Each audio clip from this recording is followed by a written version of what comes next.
Camp Aliceville, Alabama, October 1945. The guard tower cast long shadows across the compound where 37 German prisoners stood in formation. For initial processing, their ages, making the American soldiers uncomfortable in ways that combat casualties never had. These weren't hardened veterans or battle-tested soldiers.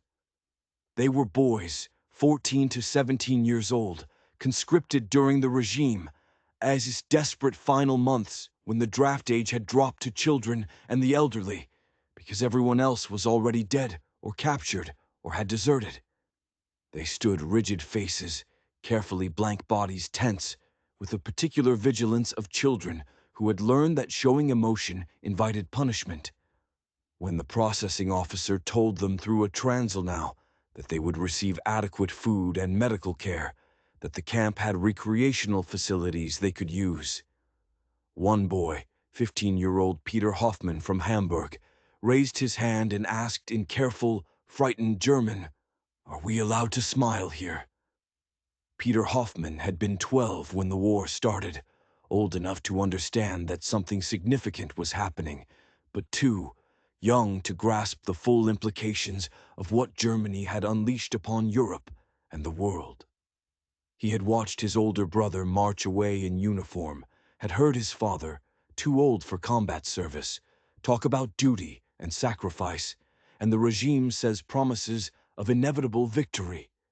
He had believed, the way children believe what adults tell them, that Germany was fighting for survival against enemies who wanted to destroy everything German civilization had built. By the time Peter turned 14 in March 1945, belief had become irrelevant. The regime was collapsing. Allied forces were advancing from both east and west, and desperation had led to conscription of boys who should have been in school rather than in uniform. Peter had been pulled from his classroom, along with every other boy his age, given minimal training how to fire a rifle, how to throw grenades, how to dig trenches, and follow orders without question. The training had lasted 3 weeks. Then they had been sent to defensive positions near Berlin.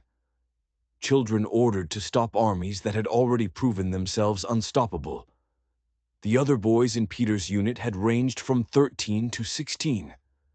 None had wanted to be soldiers, but the regime didn't ask what they wanted. It commanded, and refusal meant consequences for both the boy and his family.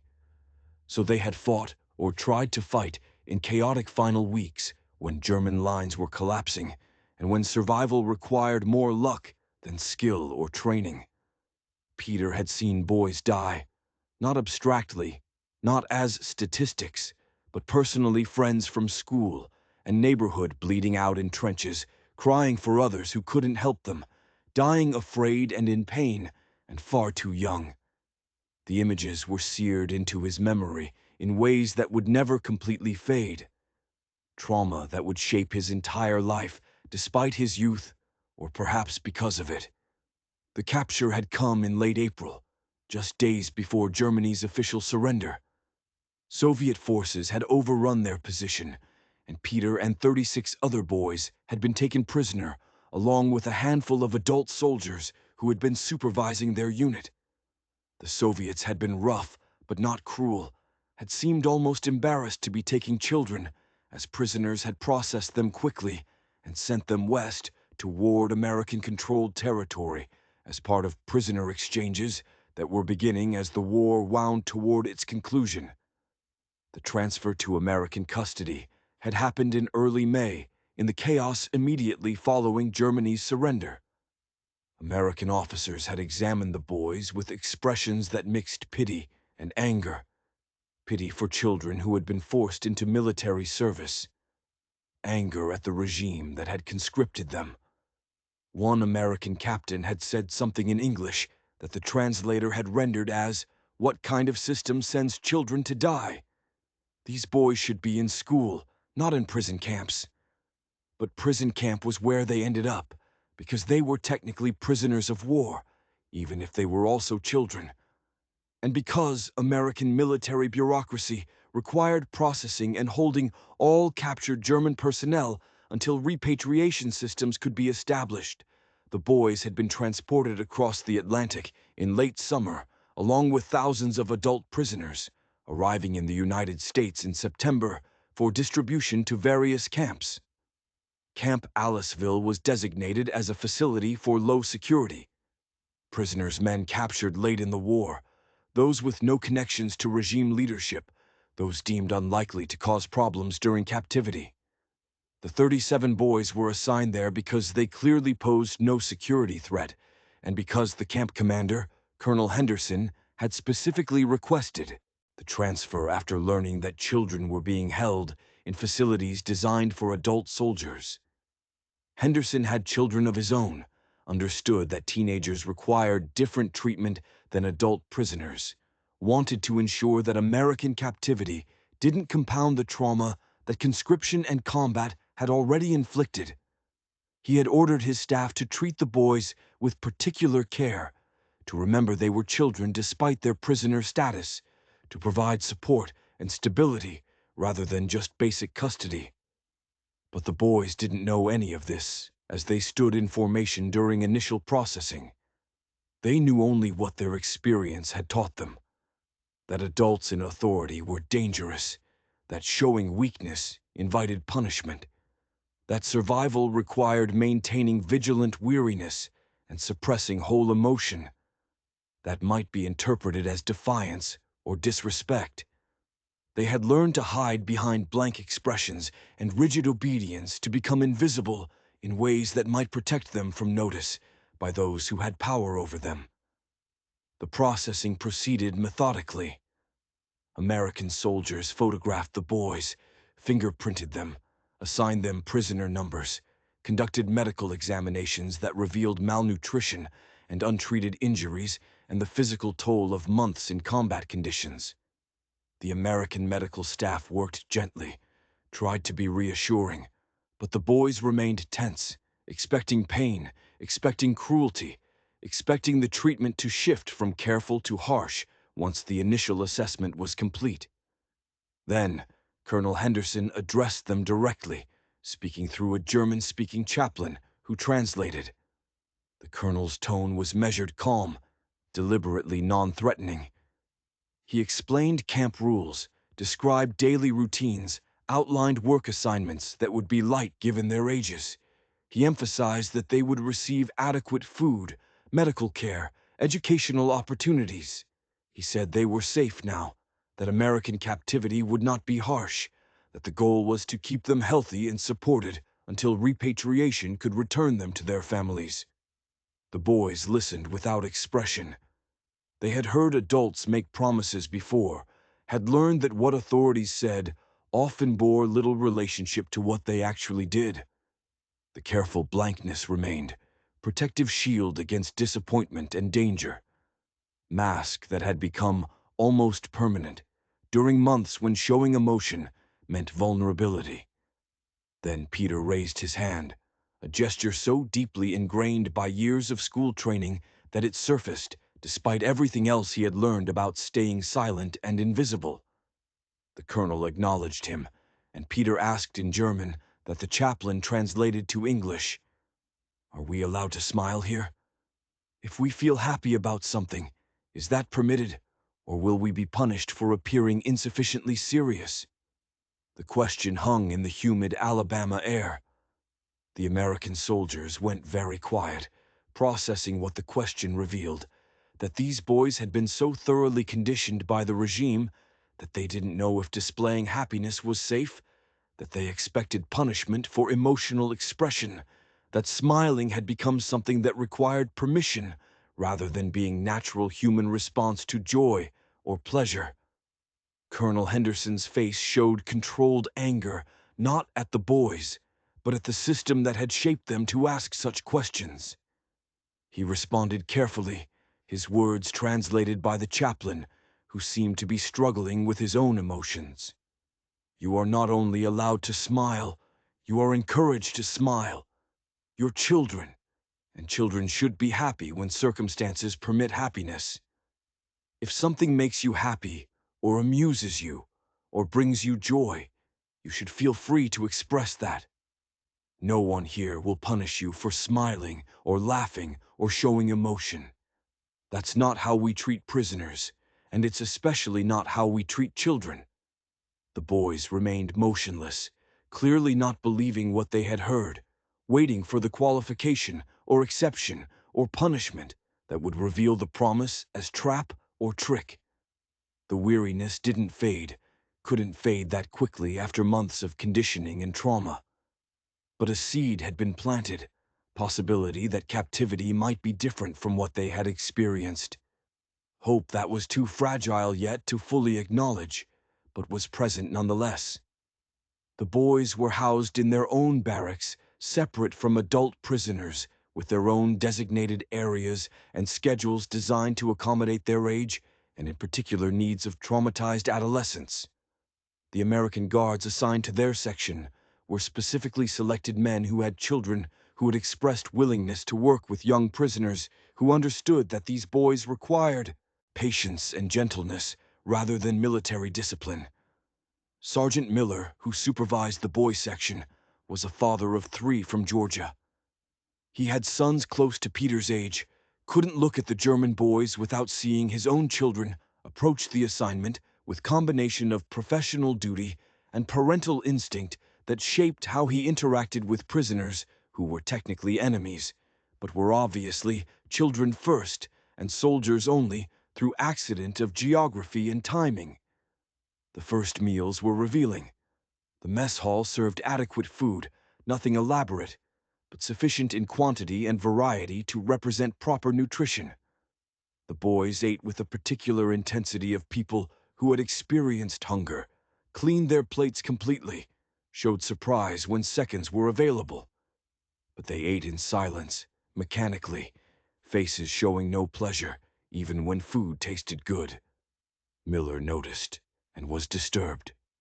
Children should show enjoyment when eating foods they liked, should talk and joke during meals, should exhibit the normal rowdiness that characterized teenage boys in group settings.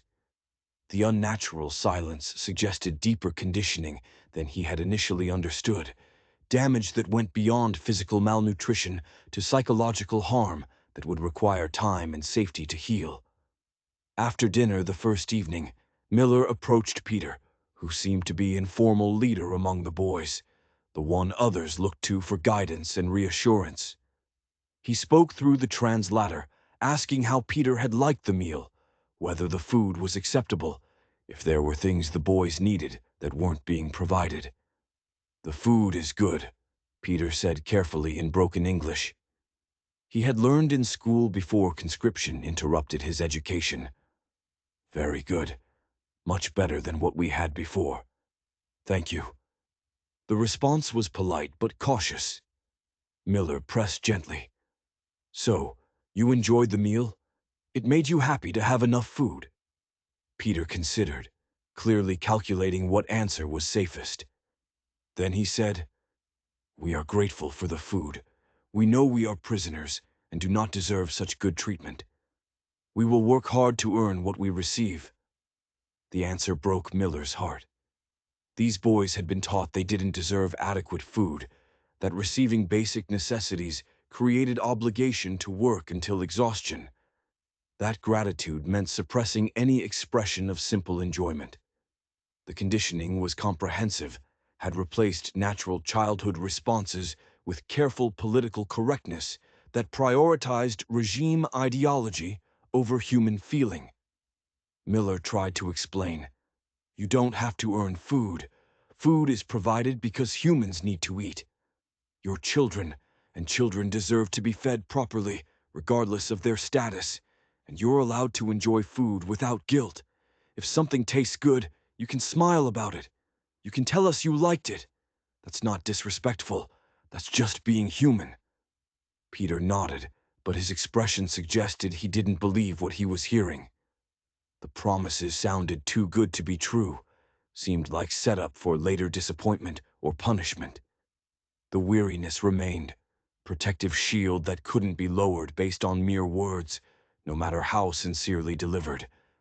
The first week brought gradual realizations about how thoroughly the boys had been damaged by their experiences. They didn't play or joke with each other, maintained formal relationships that emphasized hierarchy and order over friendship. They followed rules obsessively, asked permission for everything, including basic activities like using the latrine or drinking water from fountains. They showed no spontaneity, no childish impulses, no normal teenage behavior. The American Guards tried various approaches to encourage more natural behavior. They organized recreational activities, simple games, sports equipment made available, opportunities for free time that wasn't structured. The boys participated when ordered to do so, but showed no enthusiasm, played baseball or threw footballs with mechanical competence, but without joy or competitive spirit that should have characterized teenage athletics. A guard named Patterson tried to engage them in conversation, asked about their homes and families and pre-war lives. The boys answered politely, but minimally, providing information without elaboration, treating the interaction as interrogation that required careful answers rather than as casual conversation between humans. Patterson gave up after several attempts, reported to Miller that the boys seemed incapable of noble social interaction, had been so thoroughly dishumanized by the regime that basic human connection felt impossible. The medical staff reported similar findings. Physical injuries healed quickly. The boys were young and resilient, their bodies bouncing back with adequate food and rest. But the psychological damage was severe.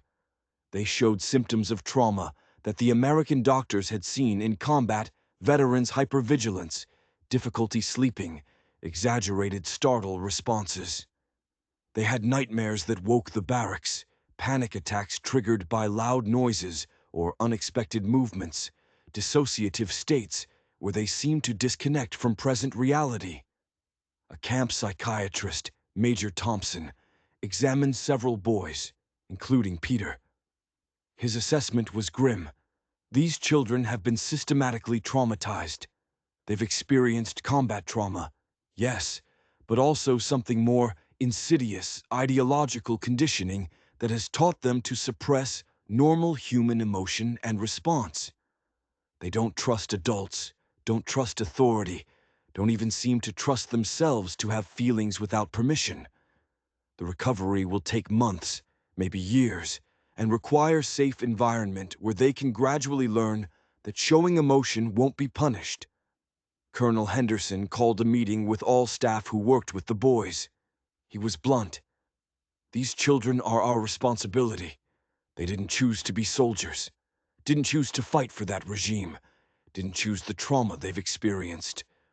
What we do now matters.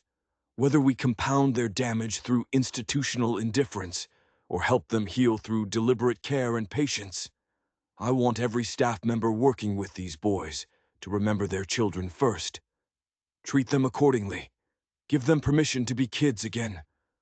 Show them that smiling is allowed, that joy is possible, that the world isn't entirely hostile and dangerous.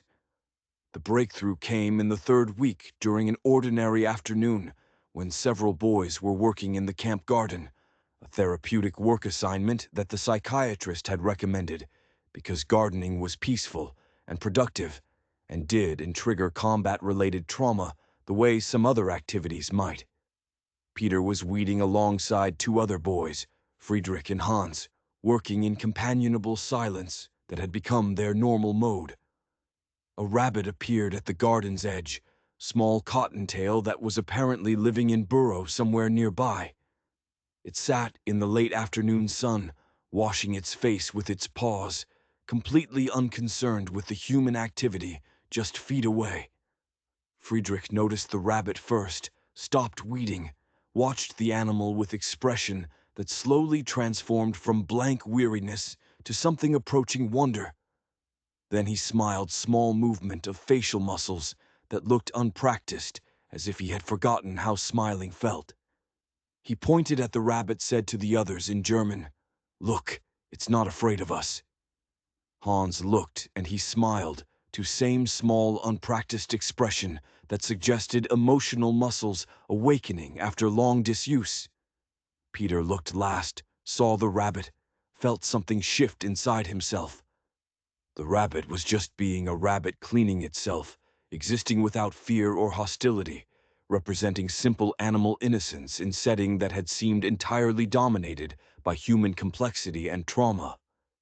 Peter felt his face muscles move, felt expression forming that he hadn't worn in months. He was smiling, genuinely smiling, not forced performance, but authentic response to something that brought him joy. The rabbit was adorable. The moment was peaceful, and for the first time since conscription, Peter felt something other than fear or vigilance or careful blankness. Sergeant Miller, who was supervising the garden work, noticed the transformation. 3 boys standing frozen, watching a rabbit, smiling with expressions that suggested they had forgotten such responses were possible. Miller understood that this was significant, that something important was happening in this quiet moment that involved a cottontail rabbit and 3 traumatized children who were remembering how to feel joy. He approached slowly, not wanting to startle them. He spoke in simple English that the boys had been learning. "Good rabbit. Nice to see animals happy and safe." Friedrich responded in broken English. "We are happy too. The rabbit is ... Good makes us feel good. Is this permitted?" The question again, seeking permission for basic human response. Checking that authorities approved before fully committing to emotional expression. Miller understood that the question itself was progress, that asking whether happiness was permitted suggested the boys were beginning to believe permission might actually be granted.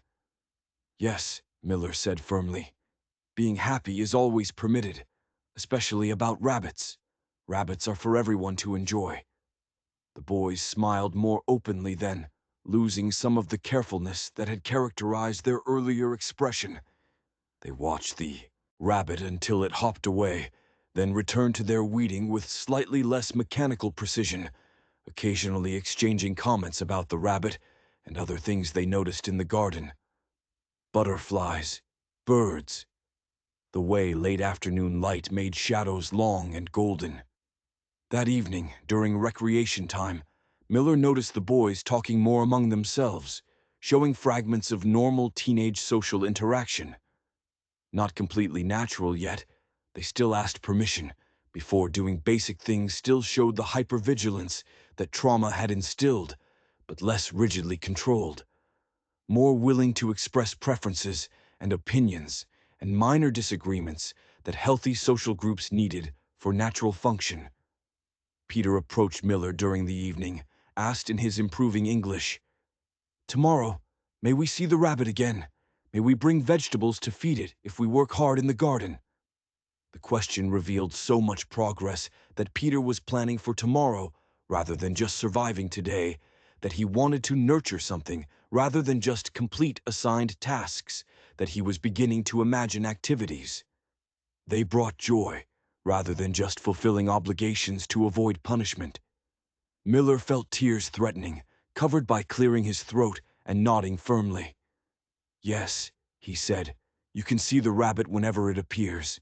And yes, you can bring vegetables. Rabbits like carrots and lettuce. We'll set aside some from the kitchen supply." "May we name it?" Peter asked, pushing boundaries in ways that suggested growing comfort with asking for things, rather than just accepting whatever was provided. "If we see it regularly, may we give it a name?" "Of course," Miller said. "All good rabbits deserve names." That night, Peter wrote in a journal that the American camp had provided simple notebook, where boys were encouraged to record their thoughts and feelings as therapeutic practice. He wrote in German, describing the rabbit, describing his smile, describing the strange sensation of feeling happy without immediately suppressing the emotion because happiness seemed dangerous or inappropriate. "I smiled today," he wrote. "For the first time in many months, I smiled because something brought me joy rather than because I was ordered to appear cheerful for propaganda purposes. The Americans say smiling is always permitted. I am beginning to believe them. The rabbit helped me understand that not everything has to be about survival and vigilance. Sometimes things be pleasant, and being pleased is allowed. Over the following weeks, the boys changed gradually, but measurably. The rigid formality softened, replaced by something closer to normal teenage behavior. They began joking with each other, engaging in friendly competitions, showing the particular rowdiness that adolescent boys exhibited when they felt safe enough to stop performing constant vigilance. The rabbit became mascot of sorts. It appeared regularly in the garden, apparently habituated to human presence and willing to accept vegetables that the boys left for it. They named it Hoffno, German word for hope, and the name became shorthand for the transformation they were experiencing. Symbol of healing and recovery, and learning to trust that the world might contain beauty and safety rather than just danger and deprivation.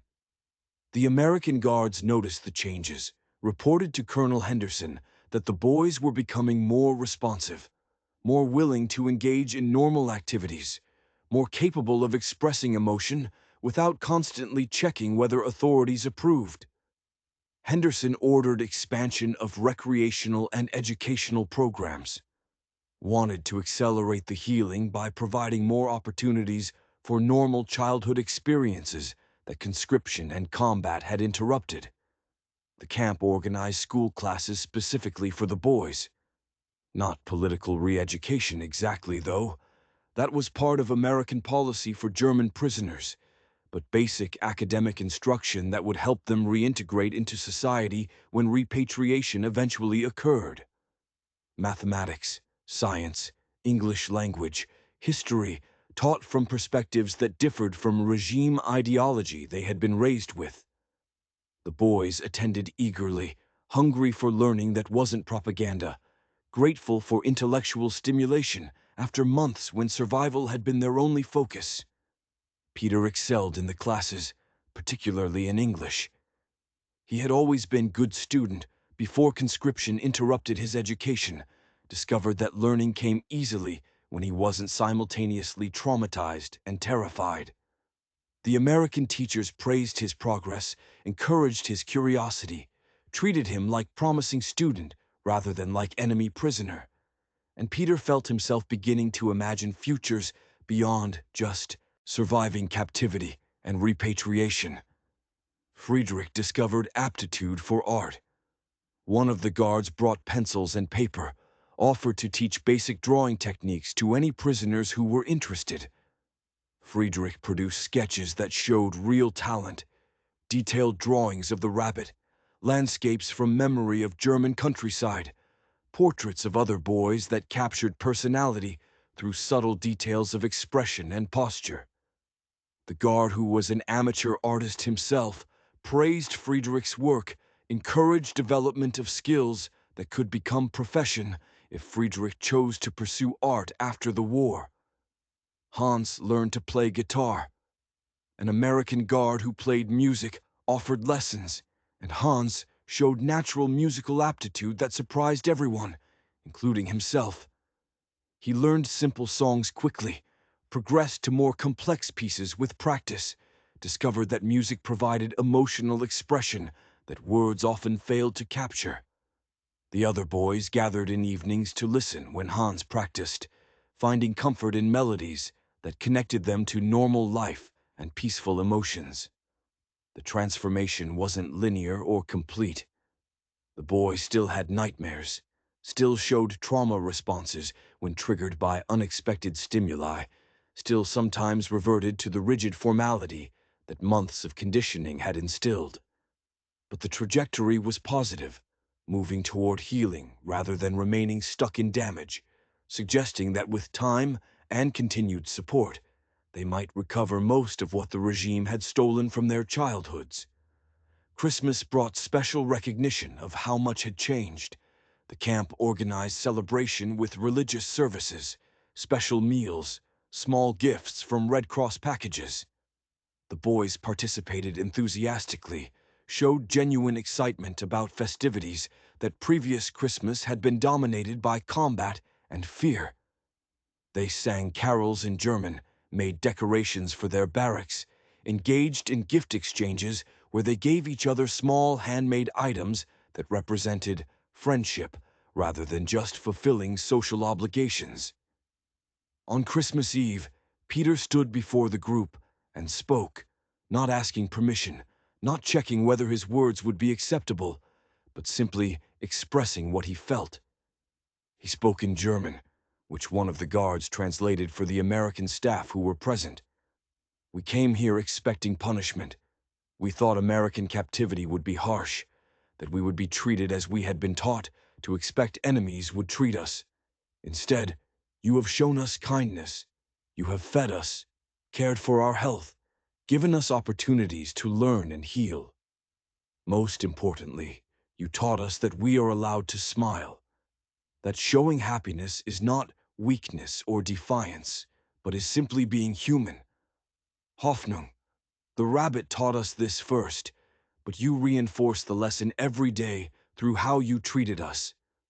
We are grateful. We will remember that Americans showed us mercy when they could have shown only justice.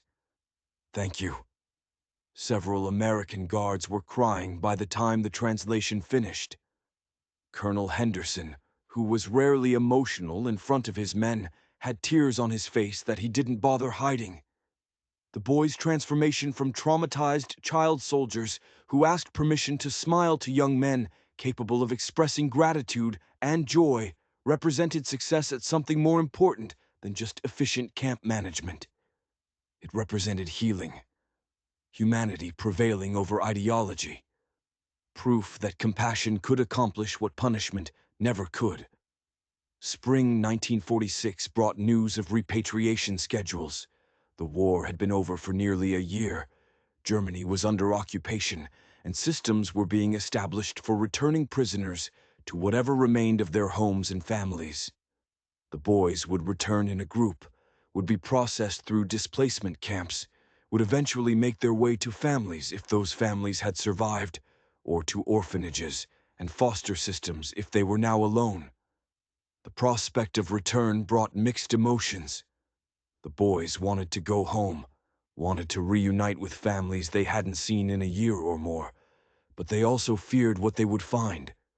Destroyed cities, lost family members, a Germany that would be unrecognizable compared to what they remembered from before conscription, and they worried about leaving the safety and structure of Camp Aliceville, about losing the support system that had enabled their healing. Peter wrote letters home, trying to explain to his mother what he had experienced in American captivity, how traumatized child soldiers had been taught to smile again, how enemies had shown mercy that enabled recovery. His mother's responses when they arrived expressed gratitude that her son had received care rather than punishment, relief that American treatment had been humane rather than vengeful. She prepared for his return, tried to create home in the ruins of Hamburg that bombing had reduced to rubble and scattered buildings. The final weeks at camp were bittersweet. The boys wanted to go home, but also wanted to stay where they felt safe. They asked the American guards about post-war life, about how to maintain the healing they had achieved, about whether the lessons about emotional expression and trust would transfer to Germany, where circumstances would be very different.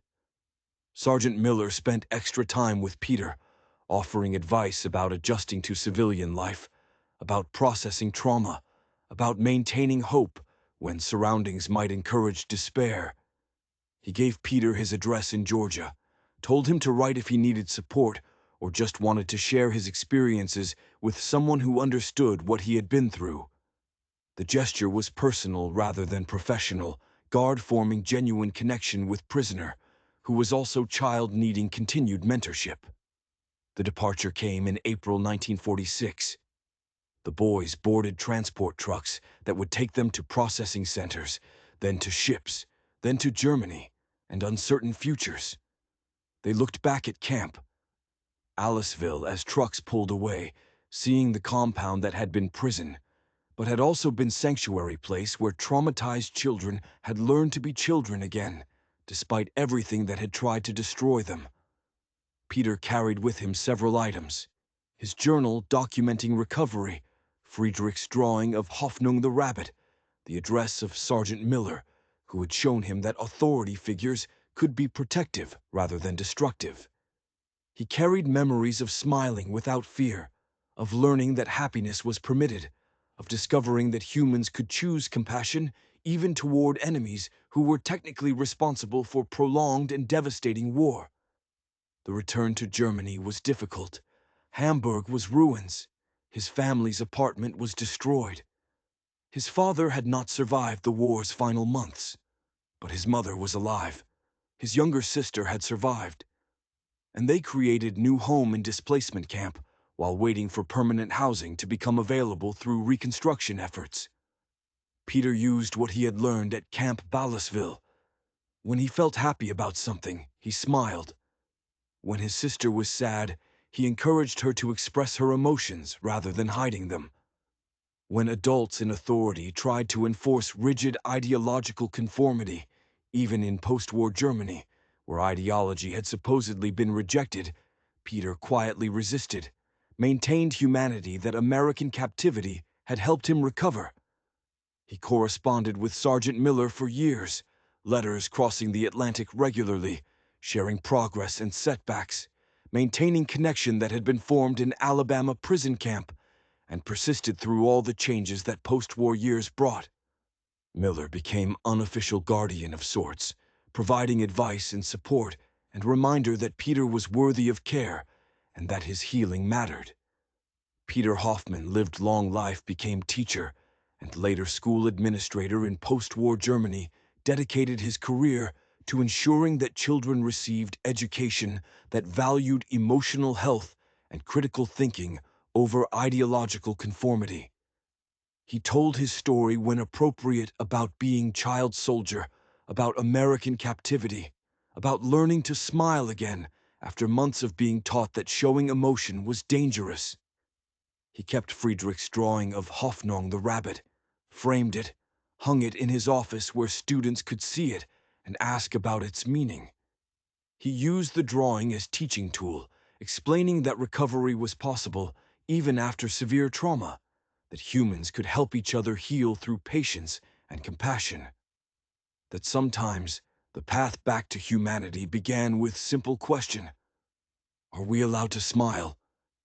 The question itself became symbol for Peter, representing all the ways the regime had dehumanized children, all the conditioning that had taught them to suppress natural responses, all the damage that ideology inflicted when it replaced human feeling with political correctness. But the question also represented healing, because asking whether smiling was permitted was first step toward learning that happiness was always allowed, that emotional expression was human right rather than privilege granted by authority. Peter taught his own children and grandchildren about the importance of emotional honesty, about refusing to suppress feelings in service of ideology or authority, about the courage required to smile when systems tried to enforce blankness. He told them about Sergeant Miller and Colonel Henderson and the American guards who had recognized traumatized children and had chosen healing over punishment. He returned to Alabama in 1985, visited Camp Aliceville, which had been decommissioned decades earlier, but still stood as historical site. He walked through the compound where he had learned to smile again, stood in the spot where the garden had been, where Hoffnung the rabbit had first appeared, remembered the transformation that simple animal had triggered. He cried not from sadness exactly, but from overwhelming gratitude that his life had included this experience, that enemies had chosen to show mercy, that broken children had been given opportunity to heal. Sergeant Miller was there for the visit, elderly now, but still recognizable, still embodying the particular kindness that had made healing possible. They embraced two old men, connected by shared history by moment, when question about smiling had revealed depth of damage and had initiated recovery that shaped everything that followed. Miller said you asked if you were allowed to smile. I never forgot that question, never stopped thinking about what it revealed about what that regime did to children. I'm glad you learned the answer was yes. I'm glad you've spent your life teaching others that emotional expression is clear's throat, always permitted. Peter responded, "You taught me more than that. You taught me that even enemies can choose compassion, that recovery is possible after trauma, that asking for permission to be human is first step toward reclaiming humanity that ideology tried to steal. The rabbit helped, but you and the other guards made it possible. Thank you for that. Thank you for giving traumatized children permission to be children again." They stood together in the late afternoon sun, the old prison campsite, peaceful and empty, marked by historical plaques that explained what had happened here, but couldn't capture the full emotional reality of healing that had occurred when broken boys had learned that smiling was allowed, that joy was permitted, that American captivity could be sanctuary rather than punishment.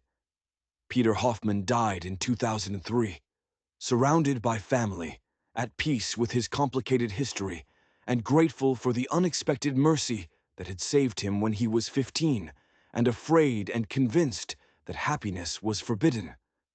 His funeral included Friedrich's drawing of Hofgnome, displayed prominently reminder that healing often began with small moments, and Rabbit appearing in a garden, a question about whether smiling was permitted, an answer that emotional expression was always allowed, and that humans deserve to experience joy regardless of what ideology or authority tried to teach them about suppressing feeling in favor of rigid conformity.